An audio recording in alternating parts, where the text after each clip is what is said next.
নমস্কাৰ সকলোকে মোৰ অন্য এটা ভিডিঅ'লৈ আপোনাক সকলোকে জনাইছোঁ স্বাগতম মই দিব্যশ্ৰী বৰা আপোনালোকে চাই আছে ডিপ ষ্টাডি পইণ্ট আজিৰ এই ভিডিঅ'টোত আমি আসাম জিকে কেইটামান ইম্পৰ্টেণ্ট কুৱেশ্যন লৈ আহিছোঁ আশা কৰোঁ আপোনালোকে ভিডিঅ'টো শেষলৈকে চাব আৰু যদি ভিডিঅ' চাই ভাল লাগে এটা লাইক কৰি দিব আৰু আপোনালোকৰ বন্ধু বান্ধৱীসকলৰ সৈতে শ্বেয়াৰ কৰি দিব আৰু যদি এতিয়ালৈকে আমাৰ চেনেলটো ছাবস্ক্ৰাইব কৰা নাই ছাবস্ক্ৰাইব কৰি দিব গতিকে এটা বেছি দেৰি নকৰি কুৱেশ্যনসমূহৰ মাজত যাবলৈ আহিছোঁ আজিৰ আমাৰ এই ভিডিঅ'টো প্ৰথমটো কুৱেশ্যনত দিছে যে ডক্টৰ ভূপেন হাজৰিকাৰ আত্মজীৱনীমূলক গ্ৰন্থখনৰ নাম কি ডক্টৰ ভূপেন হাজৰিকাৰ আত্মজীৱনীমূলক গ্ৰন্থখনৰ নাম কি আমাক সুধিছে ইয়াত আমাৰ চাৰিটা অপশ্যনৰ ভিতৰত ৰাইট এনসাৰটো হ'ব অপশ্যন এ মই এটি যাযাবৰ ডক্টৰ ভূপেন হাজৰিকাৰ আত্মজীৱনীমূলক গ্ৰন্থখনৰ নাম হৈছে মই এটি যাযাবৰ এতিয়া আহিছোঁ আমি 2 নম্বৰ কুৱেশ্যনটোলৈ 2 নম্বৰ কুৱেশ্যনটোত আমাক সুধিছে যে ফিল্মফেয়াৰ বঁটা লাভ কৰা প্ৰথম অসমীয়া ব্যক্তিজন কোন ফিল্মফেয়াৰ বঁটা লাভ কৰা প্ৰথম অসমীয়া ব্যক্তিজন কোন আমাক সুধিছে ইয়াত আমাৰ চাৰিটা অপশ্যন দিছে এই অপশ্যন চাৰিটাৰ ভিতৰত ৰাইট এনসাৰটো হ'ব অপশ্যন এ এইটো ৰাইট এনসাৰ হ'ব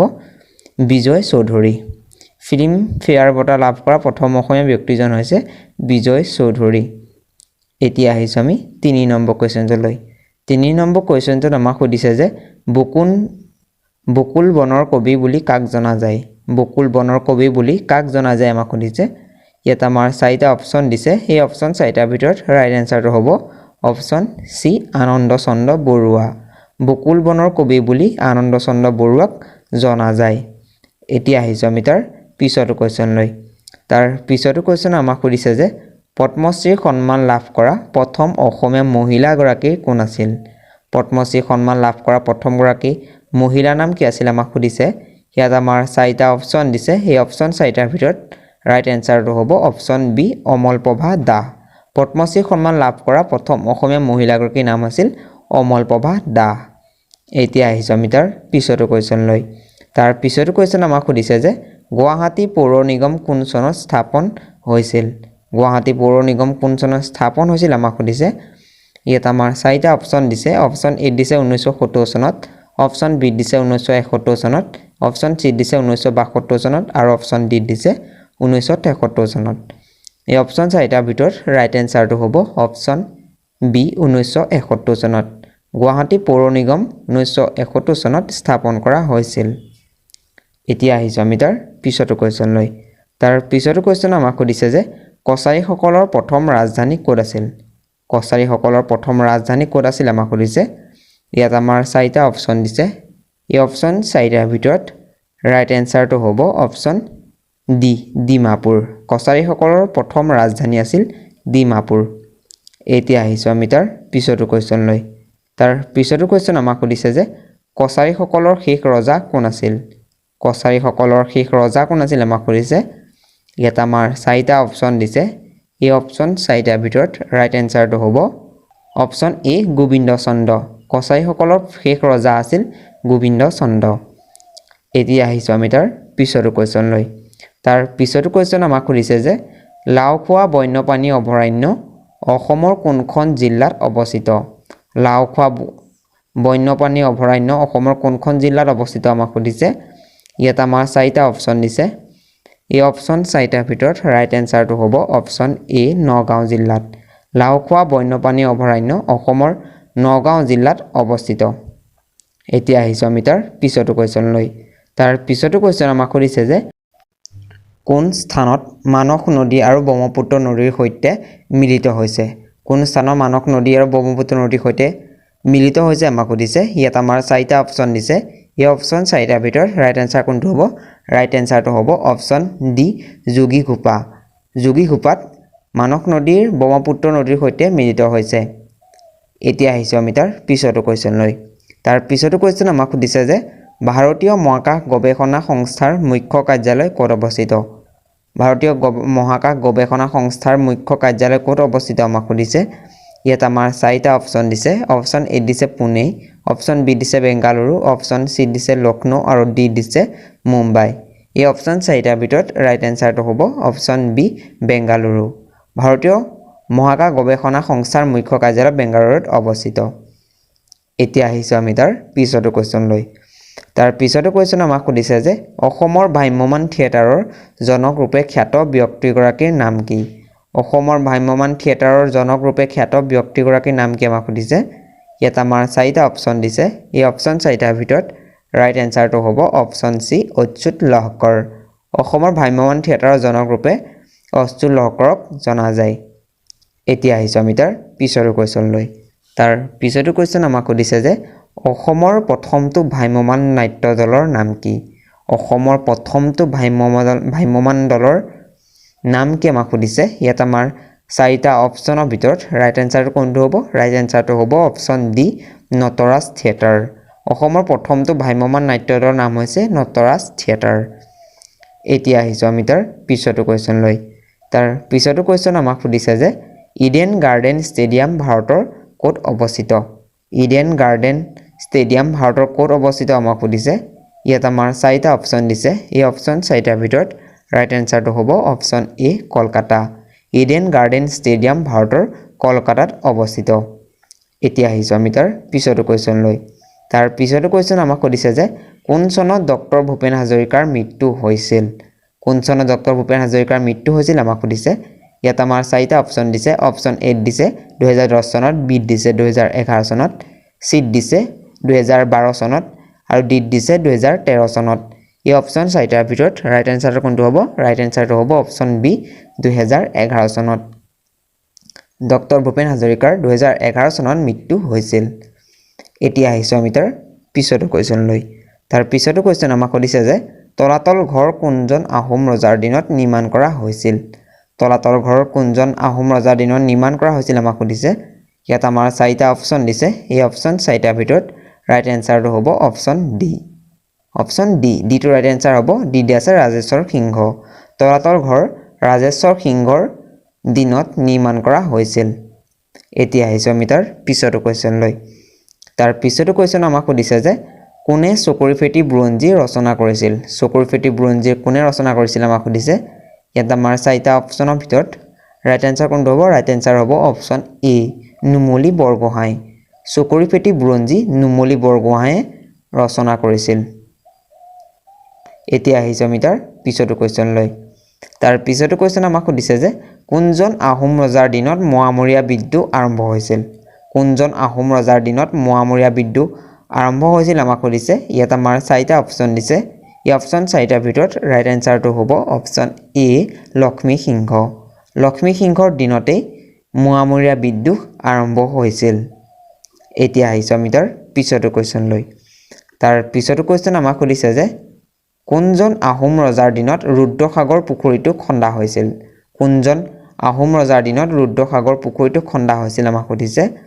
ইয়াত আমাৰ চাৰিটা অপশ্যনৰ ভিতৰত ৰাইট এনসাৰটো কোনটো হ'ব ৰাইট এনসাৰ হ'ব অপশ্যন এ লক্ষ্মী সিংহ আহোম ৰজা লক্ষ্মী সিংহৰ দিনত ৰুদ্ৰসাগৰ পুখুৰীটো খন্দা হৈছিল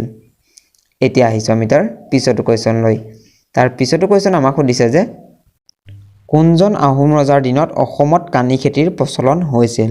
কোনজন আহোম ৰজাৰ দিনত অসমত কানি খেতি প্ৰচলন হৈছিল আমাক সুধিছে ইয়াত আমাৰ চাৰিটা অপশ্যন দিছে এই অপশ্যন চাৰিটাৰ ভিতৰত ৰাইট এনসাৰটো হ'ব অপশ্যন এ গৌৰীনাথ সিংহৰ দিনত অসমত কানি খেতিৰ প্ৰচলন হৈছিল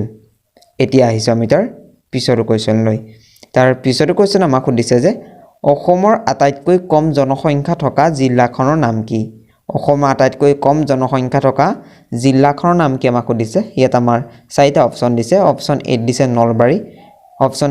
বি দিছে ডিমা হাছাও অপশ্যন চি দিছে নগাঁও আৰু অপশ্যন ডি দিছে কামৰূপ এই অপশ্যন চাৰিটাৰ ভিতৰত ৰাইট এনসাৰটো হ'ব অপশ্যন চি ডিমা হাছাও অসমৰ আটাইতকৈ কম জনসংখ্যা থকা জিলাখনৰ নাম হৈছে ডিমা হাছাও এতিয়া আহিছোঁ আমি তাৰ পিছৰটো কুৱেশ্যনলৈ তাৰ পিছৰটো কুৱেশ্যন আমাক সুধিছে যে উত্তৰ পূৰ্বাঞ্চলৰ প্ৰৱেশদ্বাৰ বুলি কোনখন ঠাইক কোৱা হয় উত্তৰ পূৰ্বাঞ্চলৰ প্ৰৱেশদ্বাৰ বুলি কোনখন ঠাইক কোৱা হয় আমাক সুধিছে ইয়াত আমাৰ চাৰিটা অপশ্যন দিছে অপশ্যন চাৰিটাৰ ভিতৰত ৰাইট এনসাৰটো হ'ব অপশ্যন এ গুৱাহাটী উত্তৰ পূৰ্বাঞ্চলৰ প্ৰৱেশদ্বাৰ বুলি গুৱাহাটীক কোৱা হয় এতিয়া আহিছোঁ আমি তাৰ পিছৰটো কুৱেশ্যনলৈ তাৰ পিছৰটো কুৱেশ্যন আমাক সুধিছে যে কিমান তাৰিখে অসমত লোক কল্যাণ দিৱস উদযাপন কৰা হয় কিমান তাৰিখে অসমত লোক কল্যাণ দিৱস উদযাপন কৰা হয় আমাক সুধিছে ইয়াত আমাৰ চাৰিটা অপশ্যন দিছে এই অপশ্যন চাৰিটাৰ ভিতৰত ৰাইট এনসাৰটো হ'ব অপচন সি 5 আগষ্ট 5 আগষ্ট তাৰিখে অসমত লোক কল্যাণ দিৱস উদযাপন কৰা হয় এতিয়া আহিছো আমি তাৰ পিছতো কোৱেশ্চন লৈ তাৰ পিছতো কোৱেশ্চন আমাক সুধিছে যে অসম আৰক্ষী দিৱস কিমান তাৰিখে পালন কৰা হয় অসম আৰক্ষী দিৱস কিমান তাৰিখে পালন কৰা হয় আমাক সুধিছে ইয়াত আমাৰ চাৰিটা অপচন দিছে এই অপচন চাৰিটাৰ ভিতৰত ৰাইট এনসাৰ কোনটো হ'ব ৰাইট এনসাৰটো হ'ব অপচন সি 1 অক্টোবৰ অসম আৰক্ষী দিৱস 1 অক্টোবৰ তাৰিখে পালন কৰা হয়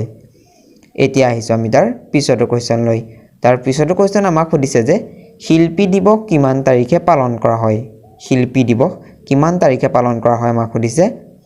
ইয়াত আমাৰ চাৰিটা অপচন দিছে অপচন এ দিছে 1 আগষ্ট অপচন বি দিছে 17 নৱেম্বৰ অপচন সি দিছে 20 জুলাই আৰু ডি দিছে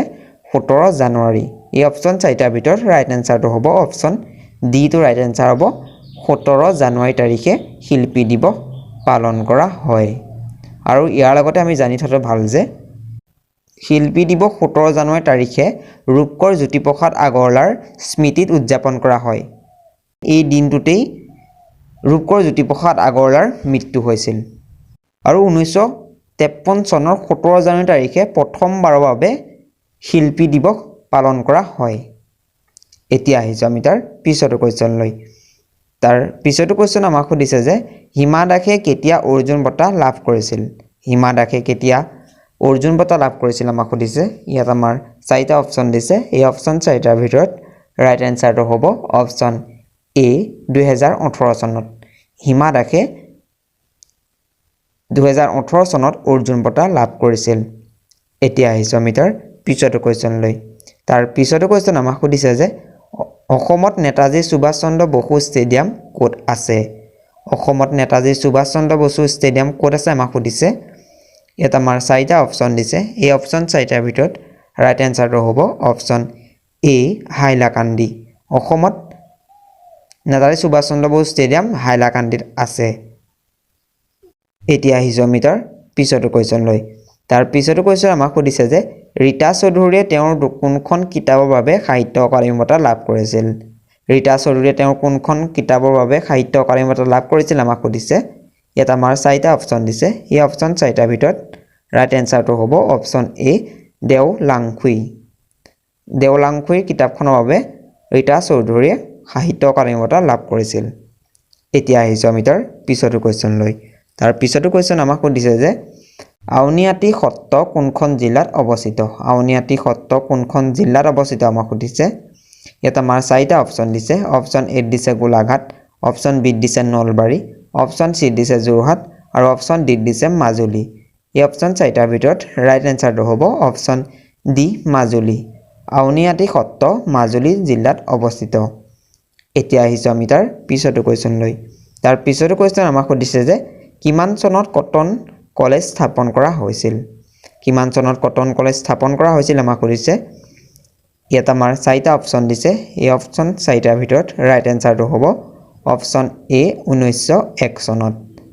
1901 চনত কটন কলেজ স্থাপন কৰা হৈছিল এতিয়া আহিছো আমি তাৰ পিছতো কোৱেশ্চন লৈ তাৰ পিছতো কোৱেশ্চন আমাক সুধিছে যে সন্তোষ ট্ৰফি কি খেলৰ লগত জড়িত সন্তোষ ট্ৰফি কি খেলৰ লগত জড়িত আমাক সুধিছে ইয়াত আমাৰ চাৰিটা অপচন দিছে অপচন এ দিছে ফুটবল অপচন বি দিছে ক্ৰিকেট অপচন সি দিছে বেডমিণ্টন আৰু অপচন ডি দিছে হকি এই অপচন চাৰিটাৰ ভিতৰত ৰাইট এনসাৰটো কোনটো হ'ব ৰাইট এনসাৰটো হ'ব অপচন এ ফুটবল সন্তোষ ট্ৰফি খেল ফুটবল খেলৰ লগত জড়িত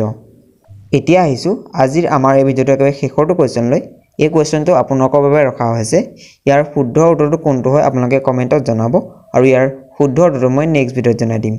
গতিকে আমাৰ প্ৰশ্নটো সুধিছে যে শ্ৰীমন্ত শংকৰদেৱে ৰচনা কৰা গীতসমূহক কি বুলি কোৱা হয় শ্ৰীমন্ত শংকৰদেৱে ৰচনা কৰা গীতসমূহক কি বুলি কোৱা হয় আমাক সুধিছে ইয়াত আমাৰ চাৰিটা অপচন দিছে অপচন এ দিছে বৰগীত অপচন বি দিছে লোকগীত অপচন সি দিছে আধুনিক গীত আৰু অপচন ডি দিছে ওপৰৰ এটাও নহয় এই অপচন চাৰিটাৰ ভিতৰত কোনটো শুদ্ধ উত্তৰ হয় আপোনালোকে কমেণ্টত জনাব আৰু ইয়াৰ শুদ্ধ উত্তৰটো মই নেক্সট ভিডিঅ'ত জনাই দিম এতিয়া আহিছো যোৱা ভিডিঅ'টো আপোনালোকৰ বাবে এটা প্ৰশ্ন ৰাখিছিলোঁ তাত মই কৈছিলোঁ যে ইয়াৰ শুদ্ধ উত্তৰটো মই নেক্সট ভিডিঅ'ত জনাই দিম গতিকে তাত প্ৰশ্নটো সুধিছিল যে কিমান তাৰিখে অসম দিৱস উদযাপন কৰা হয় কিমান তাৰিখে অসম দিৱস উদযাপন কৰা হয় আমাক সুধিছিল তাৰপৰা অপশ্যন এ দিছিল 10 জুন, অপশ্যন বি দিছিল 12 আগষ্ট, অপশ্যন চি দিছিল 23 অক্টোবৰ আৰু অপশ্যন ডি দিছিল 2 ডিচেম্বৰ। এই অপশ্যন চাৰিটাৰ ভিতৰত ৰাইট এনচাৰটো হ'ব অপশ্যন ডি 2 ডিচেম্বৰ। অসম দিৱস 2 ডিচেম্বৰ তাৰিখে পালন কৰা হয়। গতিকে আজিৰ ভিডিঅ'টো ইমানেই। যদি ভিডিঅ' চাই ভাল লাগিল এটা লাইক কৰি দিব আৰু আপোনালোকৰ বন্ধু বান্ধৱীসকলৰ সৈতে শ্বেয়াৰ কৰি দিব আৰু যদি এতিয়ালৈকে আমাৰ এই চেনেলটো ছাবস্ক্ৰাইব কৰা নাই ছাবস্ক্ৰাইব কৰি দিব। গতিকে আজিলৈ ধন্যবাদ।